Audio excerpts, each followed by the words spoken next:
ici le compteur. Ferme les yeux, respire doucement et laisse-toi porter.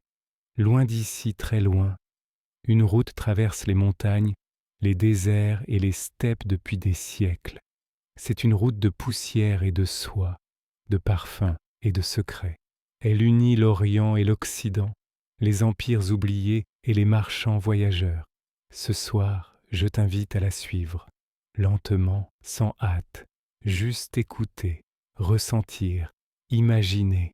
La route de la soie n'est pas une simple voie de commerce, c'est un monde en mouvement, un souffle lent porté par les caravanes, les chevaux fatigués, les vents du désert, les prières des nomades, les chants oubliés et les soieries légères qui dansent dans la lumière. Laisse le monde s'éteindre autour de toi. Tu n'as plus rien à faire, juste t'abandonner au voyage. Nous partons. Quand le monde dort encore et que le ciel hésite entre l'ombre et la lumière, une fine brume s'élève au-dessus des collines de Chang'an. L'air est frais, silencieux, presque sacré. Un frisson léger parcourt la terre encore endormie. Dans cette clarté naissante, une silhouette s'avance lentement, enveloppée d'une tunique de lin pâle, un rouleau de soie entre les bras. Ce jeune homme n'a rien d'un conquérant. Il ne part pas pour la gloire ni pour la fortune. Il part pour comprendre, pour voir, pour écouter. Il part, comme tant d'autres avant lui, sur les traces invisibles d'un chemin vieux de 1000 ans, un sentier façonné par les pas, les voix, les souffles et les rêves. Il part sur la route de la soie. Le sol résonne doucement sous les sabots des chevaux et les pattes épaisses des chameaux. Les caravanes avancent, lentes, patientes, ordonnées comme un murmure qui traverse les siècles. Des clochettes tintent, des voix s'élèvent, basses, dans une langue que le jeune voyageur ne comprend pas encore. Son maître, un vieux marchand au regard pâle, lui a raconté 1000 fois l'histoire de cette route, non pas comme une ligne sur une carte, mais comme une légende vivante, mouvante, ondulant entre montagnes et déserts, entre royaumes disparus et civilisations en veille. À l'est, tout commence dans les salles dorées des palais impériaux, là où la soie naît du cocon fragile, des vers nourris aux feuilles de mûrier. Les mains fines des artisanes tissent patiemment les fils, les trempent dans les pigments les plus précieux, indigo, safran, cinabre. Les étoffes, une fois prêtes, sont roulées avec soin, bénies parfois, puis confiées à ceux qui osent le voyage. La route n'est pas une invention d'un jour, elle est le fruit des pas répétés, des accords chuchotés, des alliances nouées entre peuples si différents qu'ils ne partagent ni langue ni Dieu, mais qui trouvent toujours un terrain d'entente autour d'un feu, d'un bol de thé, d'un marché improvisé dans la poussière. Chang'an, point de départ officiel, est déjà un monde en soi. Ses ruelles bruisent de 1000 accents. Ses marchés débordent d'encens, de jade, de céramique peinte et de secrets. On y croise des moines indiens venus prier, des marchands sogdiens au regard brillant, des conteurs perchés sur des caisses de bois qui racontent des histoires d'éléphants blancs et de rois serpents. Puis vient le départ, l'excitation calme de l'aurore, les bêtes chargées, les sacs ficelés, les amulettes glissées au cou, discrètes. Le jeune homme regarde une dernière fois les toits de la ville s'éloigner dans la brume. Devant lui, l'inconnu, et derrière, un monde qu'il connaît mais qui ne lui suffit plus. La route s'étire, s'élargit parfois, puis se rétrécit entre deux falaises. Elle traverse les monts Kilian, où la neige brille même en été, puis plonge dans la mer de sable du Taklamakan, le désert impitoyable. Là, tout devient silence, pas un oiseau, pas un souffle, seulement le craquement régulier des pas sur le sable, le grincement du cuir, le soupir des vents anciens. Chaque nuit, les étoiles couvrent le ciel comme une mer d'encre percée de lumière. Autour du feu, les visages se penchent, fatigué. On échange quelques mots, on se raconte peu, on partage surtout le silence. Parfois, un ancien murmure une prière, un vers, une légende. Les histoires voyagent plus vite que les chevaux, et parfois elles survivent même à ceux qui les ont racontées. À mi-chemin, l'oasis de Dunhuang apparaît comme un mirage devenu réel. Ces grottes sont un sanctuaire. Là, dans l'ombre fraîche, les murs chantent. Des fresques racontent l'éveil du Bouddha, les offrandes des rois, les processions de moines. Les couleurs, bien que fanées par le temps, conservent une beauté douce, presque émouvante. Le jeune homme reste des heures, assis en tailleur, à regarder les peintures sans rien dire. Il ne comprend pas les textes, mais il perçoit l'intention, la paix, l'élévation, et il reprend la route un peu plus silencieux. Les jours passent, les paysages changent, les langues aussi, le vent ne porte plus les mêmes odeurs, des épices, des fruits séchés, le cuir chauffé par le soleil. Les visages qu'il croise sont plus sombres, les vêtements différents, les gestes pourtant restent les mêmes, l'accueil, le partage du pain, l'invitation à s'asseoir. Il apprend à lire les regards, à deviner les intentions. Il n'est plus simplement un marchand, il devient un lien, un trait d'union entre des peuples qui parfois s'ignorent, mais qui se reconnaissent dans l'échange. À Merv, une cité aux 1000 coupoles, il découvre les mathématiques perses, les jardins en terrasse, les bibliothèques où les manuscrits sont copiés à la lueur de lampes à huile. À Samarcande, il voit des dômes bleus comme le ciel, des marchés saturés de parfums et de couleurs, des astrologues qui lisent le destin dans le mouvement des étoiles. Il écoute, il note, il envoie des lettres qu'il sait ne jamais revoir. Il vit dans l'instant. Chaque ville est une découverte, chaque halte un trésor.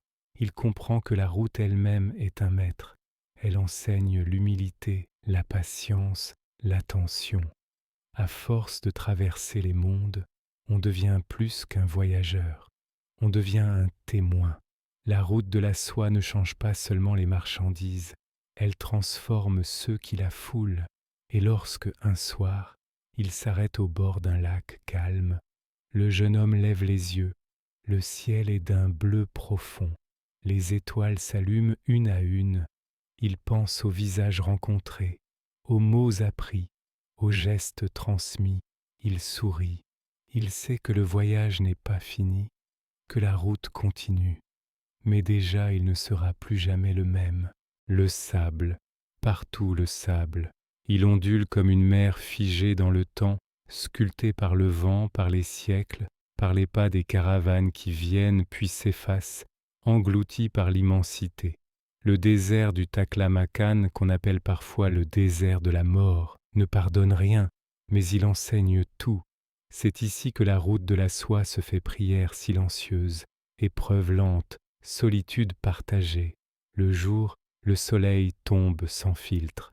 Il brûle les épaules, le cuir, les étoffes, les pensées. Chaque pas demande un effort, chaque respiration se fait plus courte, plus consciente. Les visages sont couverts, les yeux plissés. Les bêtes avancent avec une sagesse ancestrale, tête basse, museau frôlant le sable. Le jeune voyageur, désormais plus aguerri, marche en silence. Il a appris à écouter le vent, à observer les grains de sable qui volent bas quand une tempête approche, à deviner les creux où l'eau se cache parfois. Le désert ne se conquiert pas, il se respecte, il se traverse en silence.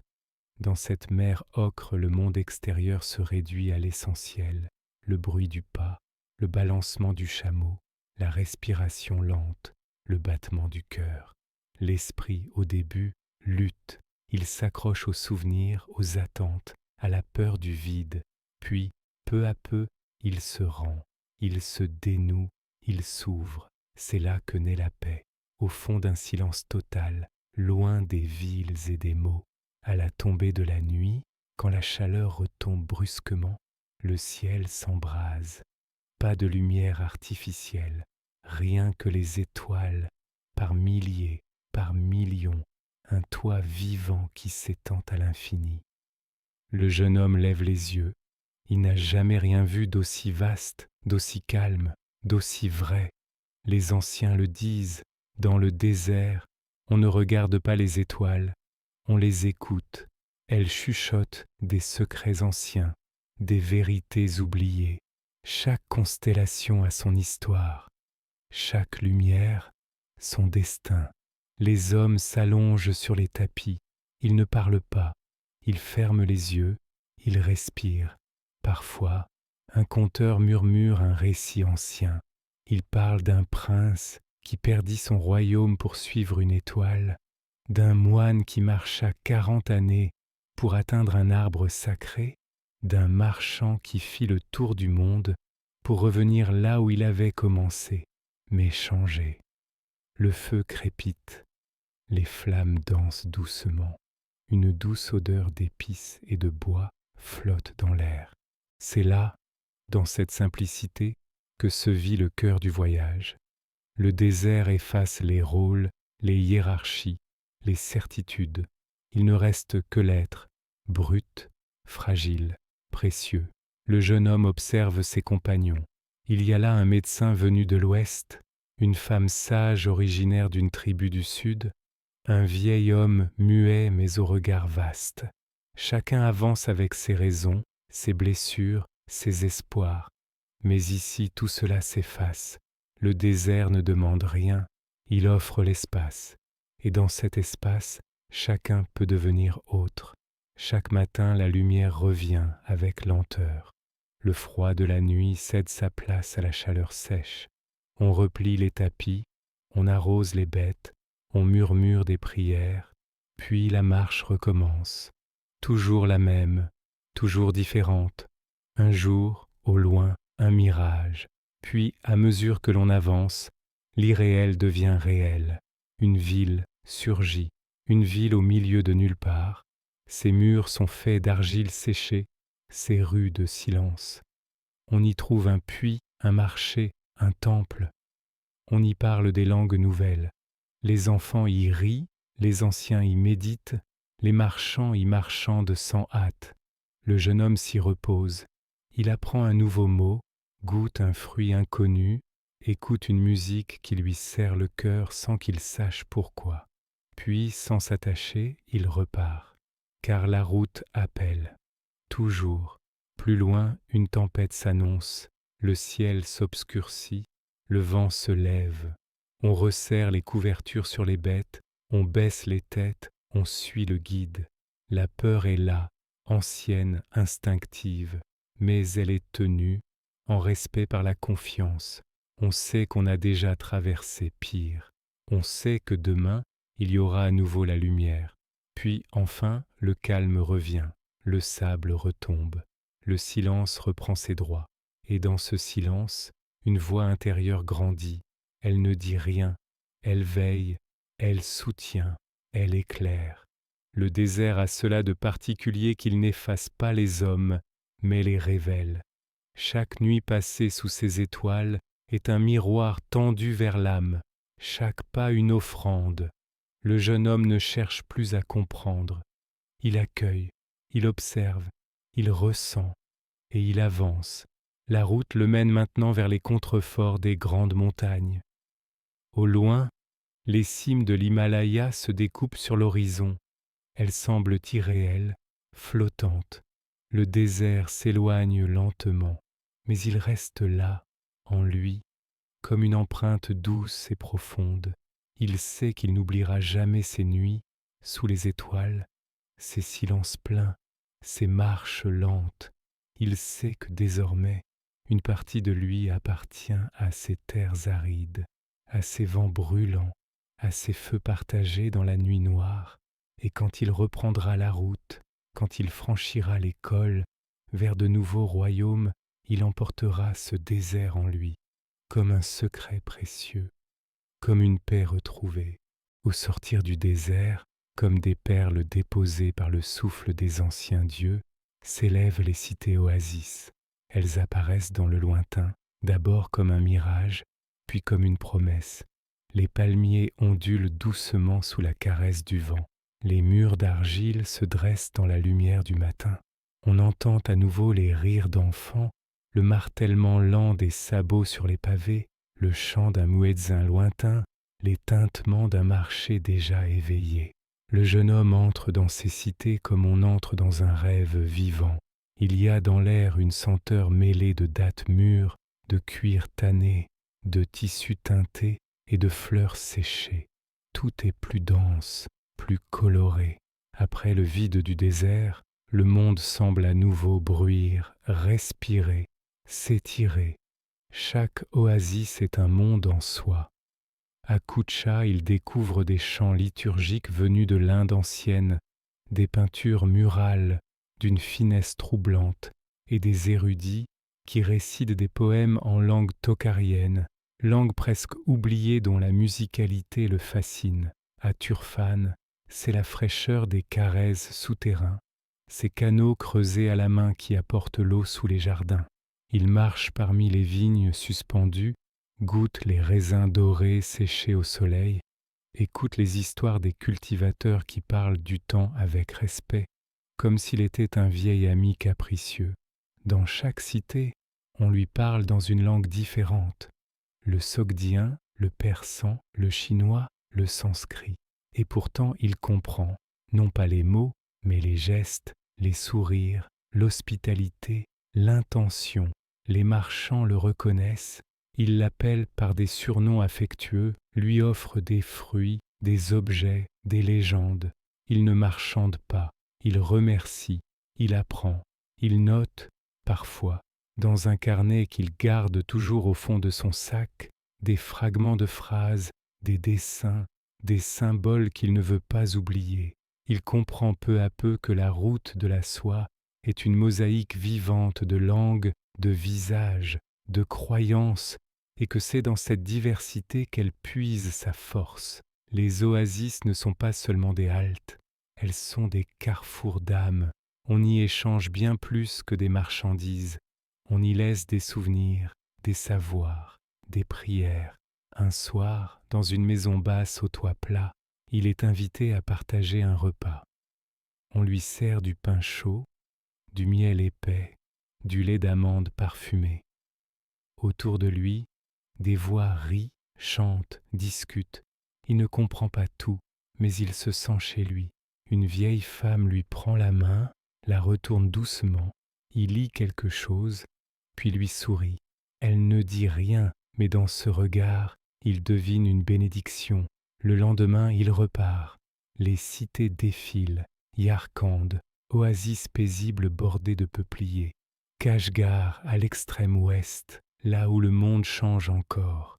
Ici, les visages sont plus rugueux, les vêtements plus lourds, mais l'accueil reste le même.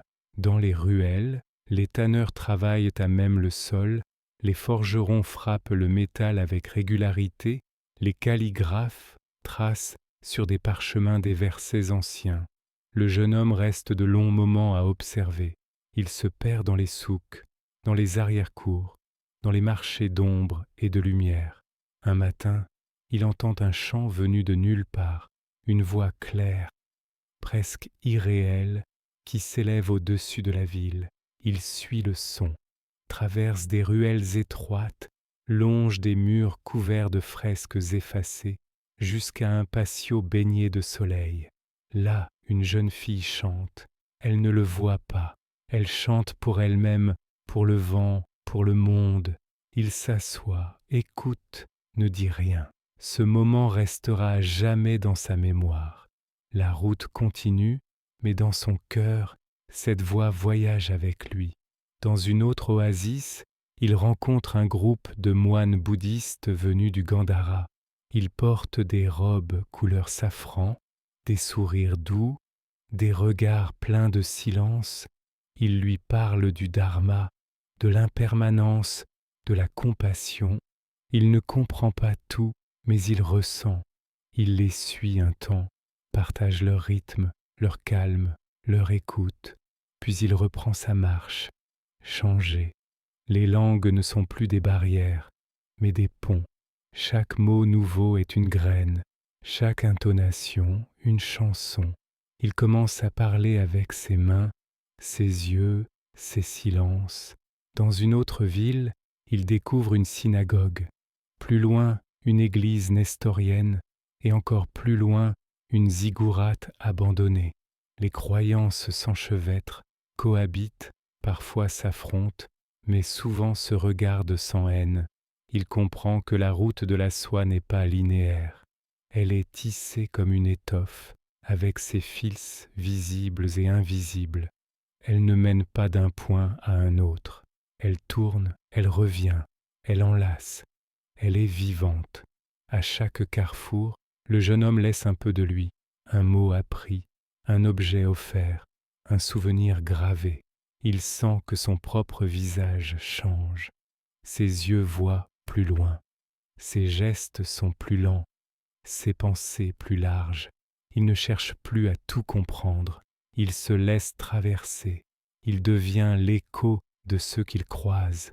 Une nuit, dans une ville aux ruelles pavées de pierres noires, il s'assoit seul au bord d'un bassin. L'eau est calme, la lune s'y reflète. Il entend au loin le bruissement d'un instrument à cordes, des pas sur les pierres, un rire d'enfant. Il ferme les yeux. Il sent l'humidité douce de la nuit. Il respire profondément. Il sait que demain, il repartira. Il sait que d'autres langues l'attendent, d'autres visages, d'autres cités oasis comme des haltes dans le grand fleuve du monde. Mais en cet instant précis, il ne souhaite rien d'autre que de rester là, dans cette paix, entre ciel et terre, entre deux mots, entre deux souffles. Il y a un moment sur la route de la soie où l'on comprend que l'Orient s'estompe derrière soi et que l'Occident commence à se dessiner, non pas comme un choc brutal, mais comme une transition lente, délicate, presque imperceptible. Les montagnes se font plus douces, les odeurs changent, les langues évoluent, les regards prennent une autre intensité. Le jeune voyageur ne cherche pas de frontières. Il suit le rythme du vent, les sentiers tracés par les caravanes anciennes, les conseils murmurés au coin du feu. Les paysages s'ouvrent sur des plaines larges, dorées, parcourues par les troupeaux des nomades. À perte de vue, des herbes sèches ondulent comme une mer immobile. Les cavaliers passent à grande vitesse, fiers, droits sur leur monture, les visages tannés par le soleil et les siècles. Ils chantent parfois des mélodies lentes qui parlent d'amour perdu, de saisons passées, de terres promises. Le jeune homme les observe fasciné. Il les écoute, même s'il ne comprend pas les mots, car dans leur voix il y a plus que du sens. Il y a la mémoire d'un peuple entier. À chaque halte, il découvre des objets nouveaux, des perles venues d'Afrique, des céramiques d'Italie, des bijoux d'Asie mineure. Les marchés sont de véritables carrefours du monde. On y croise des Arabes coiffés de turbans éclatants, des Grecs aux tuniques brodées, des Juifs voyageurs portant avec eux les textes anciens, des Arméniens parlant un dialecte qui mêle toutes les sonorités du monde. Chaque marchand a ses secrets, ses récits, ses amulettes. On échange autant des objets que des idées, des cartes tracées à la main, des recettes médicinales, des légendes, des philosophies. Le voyage devient plus dense. Chaque rencontre est une porte qui s'ouvre. Une ville le frappe particulièrement. Antioche, située en bordure de l'Empire romain, elle vibre d'une énergie nouvelle. Les rues y sont plus ordonnées. Les colonnes de marbre élèvent l'architecture. Mais malgré ce raffinement apparent, l'âme de la route de la soie y palpite. Dans une taverne, le jeune homme entend parler latin pour la première fois. La langue le surprend, à la fois chantante et ferme. Un vieil érudit lui explique que Rome, de l'autre côté de la mer, est elle aussi fascinée par les soieries venues de Chine. Les empereurs romains, dit-il, s'habillent de ces étoffes légères, presque transparentes, comme si le pouvoir devait s'enrober de mystère. Le jeune homme sourit. Il ne pensait pas que la soie, née dans les mains discrètes d'ouvrières à l'autre bout du monde, pouvait inspirer jusqu'au trône de l'Occident. Il comprend alors que les objets voyagent bien plus que les hommes, qu'ils franchissent les frontières, les lois, les préjugés. Il repart, traverse des vallées fraîches, des cités aux murs blancs, des ports sur des fleuves calmes. Il sent dans l'air l'humidité des mers proches. À Tyr, les marchands parlent de navires partant pour Carthage, pour Rome, pour les terres lointaines où l'on ne parle plus ni chinois, ni persan, ni grec. Le monde devient océan. Il commence à rêver de voiles gonflés, de phares tournant lentement dans la nuit, de mouettes criantes au-dessus des cales. Mais il ne veut pas encore partir, il veut comprendre davantage. À Damas, il s'arrête longuement. La ville est un écrin. Ses jardins suspendus, ses fontaines, ses souks couverts de tissus flottants, ces mosquées où l'appel à la prière s'élève dans l'air chaud du soir. Il y rencontre un philosophe assis sur un tapis qui lui parle de la langue, du souffle, de l'âme.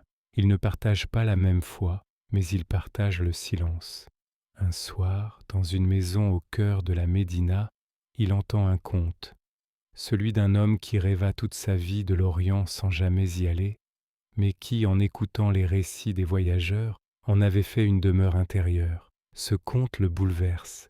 Il comprend que la route existe autant dehors que dedans. Il comprend aussi que, même en repartant, il portera pour toujours les visages qu'il a croisés, les voix entendues, les paysages traversés. Le soleil devient plus doux, les jours s'étirent. Il avance plus lentement, comme s'il voulait retarder la fin. Il sait que l'Occident est proche, mais il ne veut pas que le voyage se termine, car ce n'est pas une destination qui l'attend, c'est une autre vision du monde, une autre façon d'être. Dans un port, il observe les bateaux, il entend les chants des marins, les cris des enfants, le grondement sourd des cordages. Il touche le bois des coques, regarde les voiles blanches et imagine, au-delà de la mer, d'autres terres, d'autres langues, d'autres routes encore. Mais ce soir-là, il reste sur la terre ferme. Il s'assoit sur un muret, regarde le soleil se coucher sur les eaux calmes et ferme les yeux. Il entend les voix de tous ceux qu'il a rencontrés. Il sent le sable du désert sur sa peau, la fraîcheur des oasis, la rumeur des marchés. Il est à la fois ici et ailleurs. Il est devenu le reflet de la route elle-même, une ligne mouvante entre les mondes, un lien entre les peuples. Et il sait profondément que même s'il pose un jour son sac, la route ne le quittera jamais. Il arrive un moment, sur la route, où l'on cesse de regarder le paysage pour y chercher un but. Ce n'est plus la destination qui compte, ni même le voyage. C'est ce qui circule, ce qui traverse les hommes, les mots, les mains. Ce sont les objets, les idées, les croyances, ces fragments de mondes invisibles qui voyagent plus loin que les pas. Le jeune homme marche maintenant avec moins d'attente. Il s'émerveille toujours, mais d'une manière plus calme, plus profonde. Il observe un détail dans une étoffe, un symbole gravé dans la pierre, une parole inscrite au-dessus d'une porte. Tout lui parle, tout fait écho. Il comprend que les objets qu'il a vus voyager depuis l'Orient ne sont pas de simples marchandises. Ils portent en eux des histoires entières. Une céramique bleue trouvée dans un marché de Samarcande raconte la finesse des mains qui l'ont façonnée. Un collier de perles rouges, venu de la vallée de l'Indus, contient peut-être des prières oubliées. Un manuscrit calligraphié en syriaque, confié à un moine croisé à Palmyre, transporte un savoir fragile, menacé, précieux. À chaque étape, les objets se croisent, s'échangent, se modifient.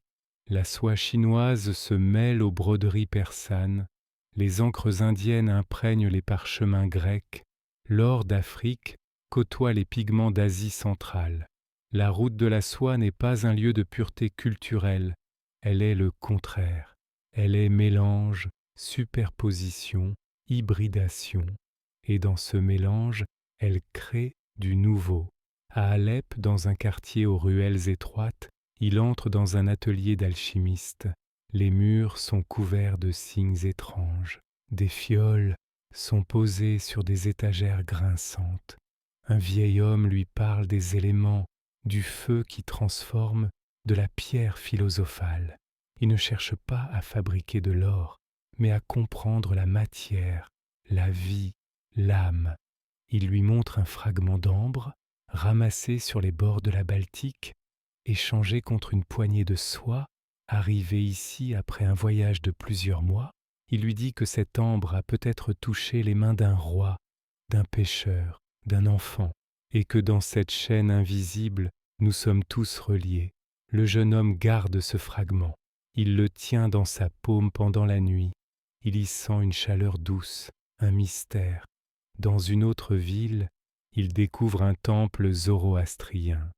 Les prêtres y entretiennent le feu sacré depuis des générations. Le feu ne s'éteint jamais.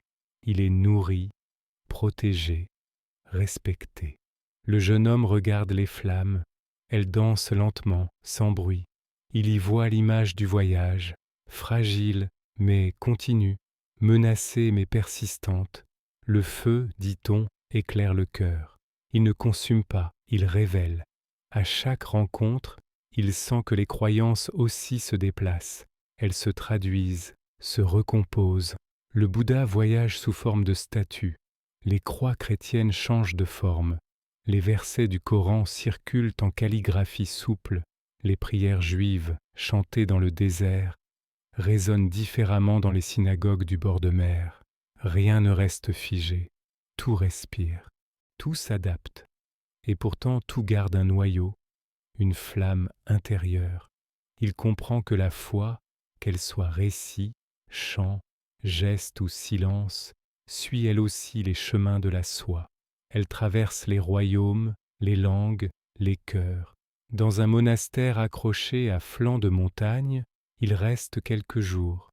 Il y apprend la méditation, le silence, l'immobilité. Et dans cet arrêt volontaire, il sent en lui bouger des choses plus anciennes, plus profondes. Il comprend que l'immobilité est parfois un autre mode de voyage. À Bagdad, il entre dans une maison des savoirs. Des érudits y lisent Aristote, traduisent les textes grecs, débattent de médecine, de géométrie, d'étoiles. La ville est un carrefour d'intelligence. Les idées s'y croisent comme les marchandises. On y parle de la forme de la terre, de la lumière des planètes, du mouvement du sang. Le jeune homme reste des heures à écouter.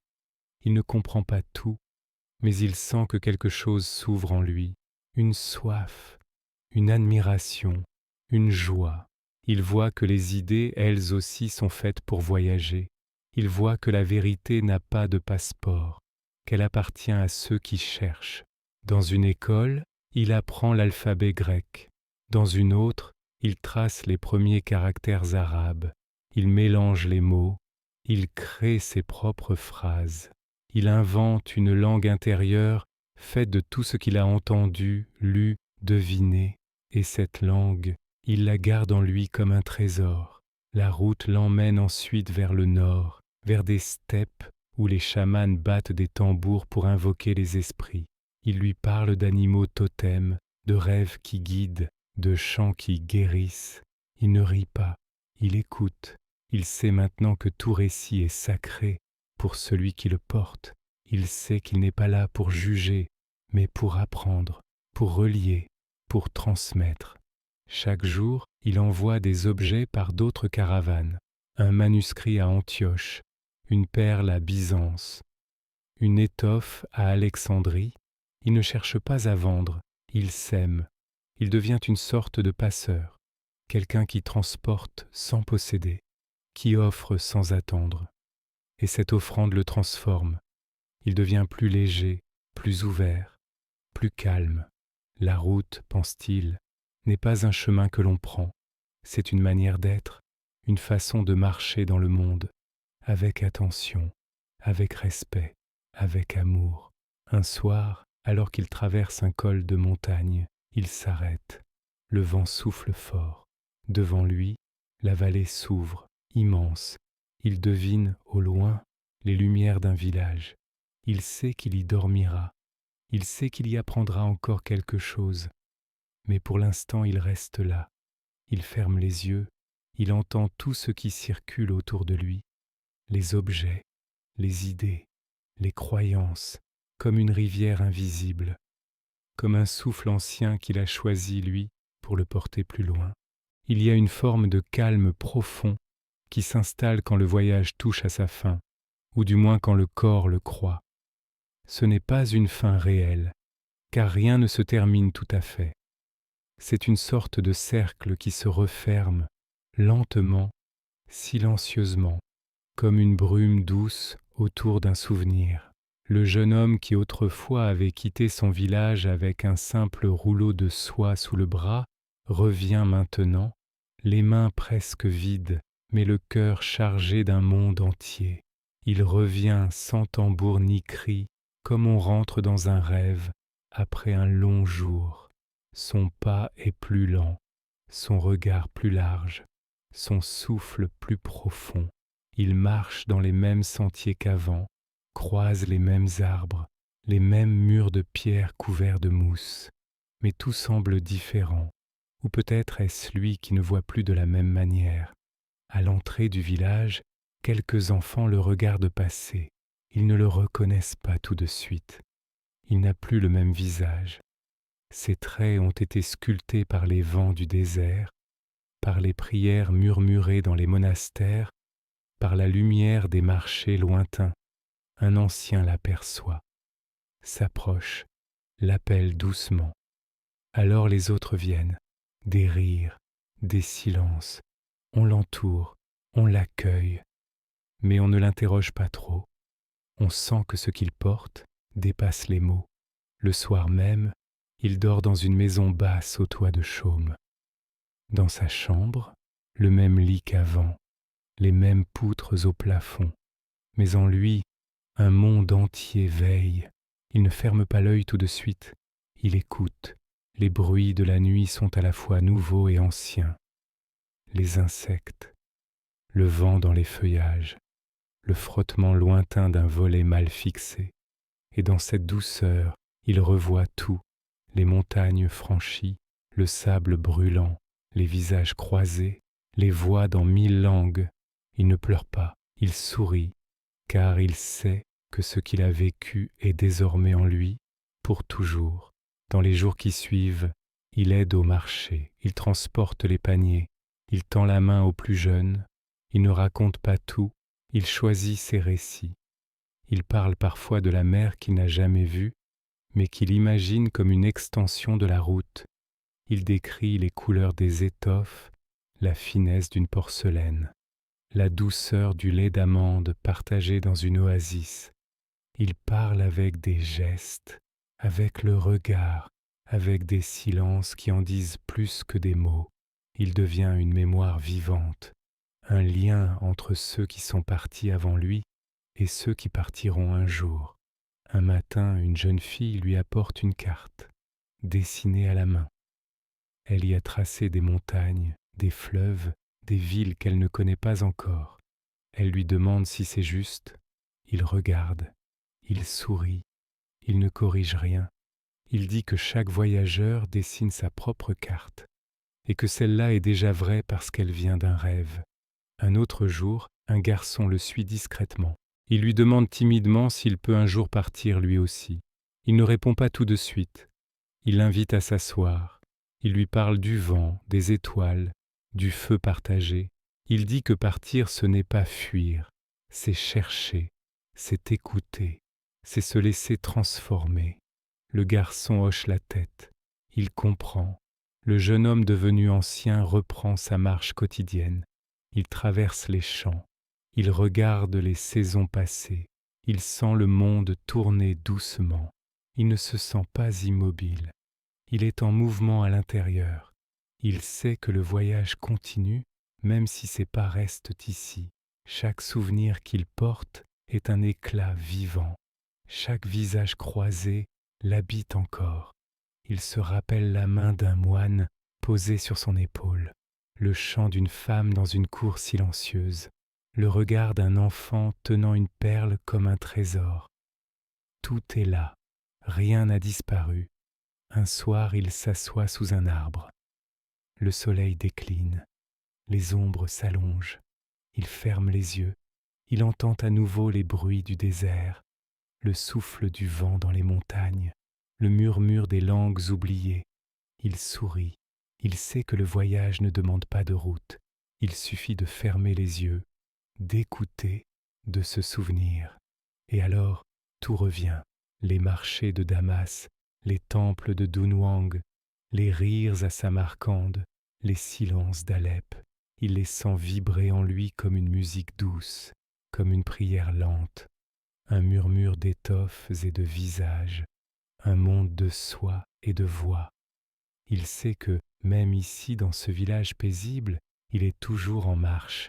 Chaque pas intérieur ouvre une porte, chaque mot échangé est un pont, chaque regard attentif est un voyage. Il devient conteur naturellement, pas un conteur de grandes aventures, mais un passeur de gestes, d'histoires simples, de souvenirs fragiles.